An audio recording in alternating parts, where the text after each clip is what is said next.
जान दो। सूख जाएगा जब तक। तो आज हम करवा रहे हैं आश्वी का मुंडन संस्कार, क्योंकि मुंडन संस्कार किसी तीर्थ क्षेत्र पर करवाया जाता है, इसलिए हम आश्वी के साथ रानीला जी तीर्थ क्षेत्र पहुंचे, जो कि रोहतक झज्जर में आता है। अब यहाँ पर हमने आश्वी का पहले दर्शन करे और उसके बाद मुंडन करवाया। जैन धर्म के अनुसार मुंडन संस्कार जो है वो 12वें महीने में करवाया जाता है, लेकिन क्योंकि 12वें महीने में उसका बर्थडे करीब आ जाता है, इसलिए आजकल लोग अधिकतर जो है वो बर्थडे के पहले ही करवा लेते हैं, क्योंकि बच्चा फिर टकला अच्छा नहीं लगता है ना बर्थडे पे। तो इसलिए हमने भी आश्वी के 9वें महीने में करवाया। ऑड महीने में करवाया जाता है, जैसे तीसरे, 5वें, 7वें, 9वें, इस तरीके से ऑड मंथ में करवाया जाता है, 1 साल के पहले, या फिर तीसरे साल में, या फिर 5वें साल में मुंडन करवाया जाता है। जैन धर्म में जो कि जितना मुझे पता है, आदि पुराण के अनुसार इसे चोल संस्कार भी कहा जाता है। और इस दौरान बच्चे के सिर पर गंधोदक लगाया जाता है, और फिर उसके जो बाल कट करवाए जाते हैं, मुंडन करवाया जाता है। हमारे इधर इसे जमाल भी कहते हैं, जमाल जमाल निकलवाना कहते हैं ऐसा।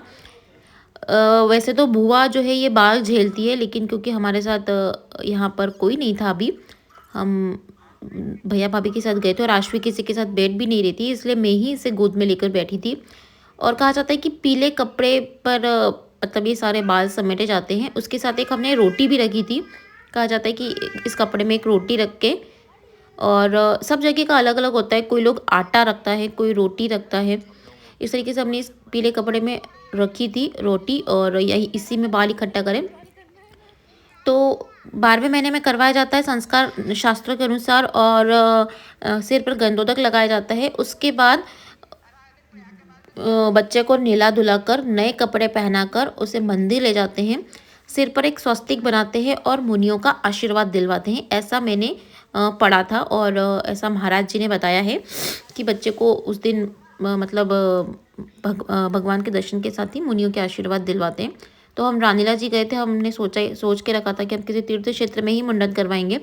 तो हम वहाँ पहुँचे, दर्शन किए और मुंडन करवाया। आशु ने बड़े प्यार से, कोई कुछ भी नहीं किया, बड़े प्यार से उसने सबको देखते हुए, बातचीत करते हुए मुंडन करवाया। बड़ा आश्चर्य की बात है, वरना बच्चे तुरंत बहुत रोते, मैंने देखा है बहुत सारे लोगों को, बच्चे बहुत रो रो के तांडव मचा देते हैं, लेकिन आशु ने बहुत ही मज़े लेते हुए अपना मुंडन करवाया।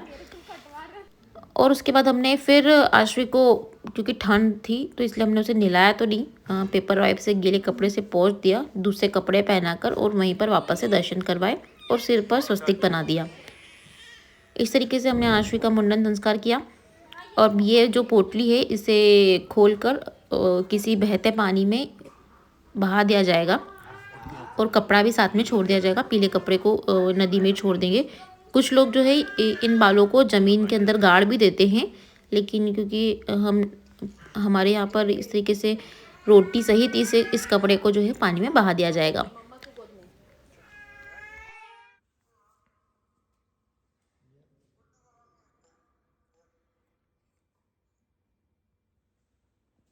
ऐसे बनाऊँ ना भाभी? बीच में बना। हाँ बस।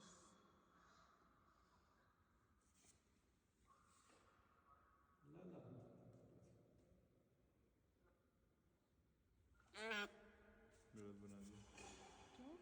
सही तो है। सही है। सही तो है। सत्य कहता है ना, कहीं से भी बनाओ। नहीं, कहीं से नहीं बनाते, अपने इसमें नीचे से ऊपर बनाते हैं, गतियों के हिसाब से बनाते हैं ना।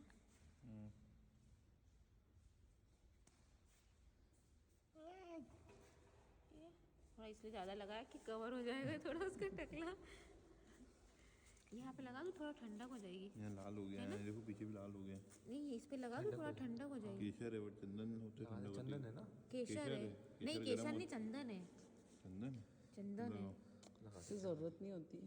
ये नीचे भी लगा, देखो लाल लाल हो गया। नहीं, पूरे मतलब लाल। भाई जलन वलन ना करे उसको, रहने दे अभी। ज़्यादा मत लगाओ, लाल लाल पे बस।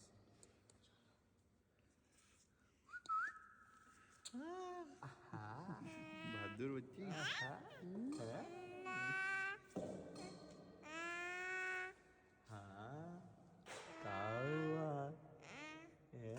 चंदन है ना, ये तो चंदन ही तो है मंदिर का। तो लगा ले, देख लो बट ये वो चंदन नहीं है ना। चल तो भी बना दे। चलो पिनाओ टोपा इसका है ना, टोपा पिना देना। तो पहनाना पड़ेगा, पूरा वो टोपे पे चिपकेगा। सूख जाने दो। सूख जाएगा। चलो यहाँ जब तक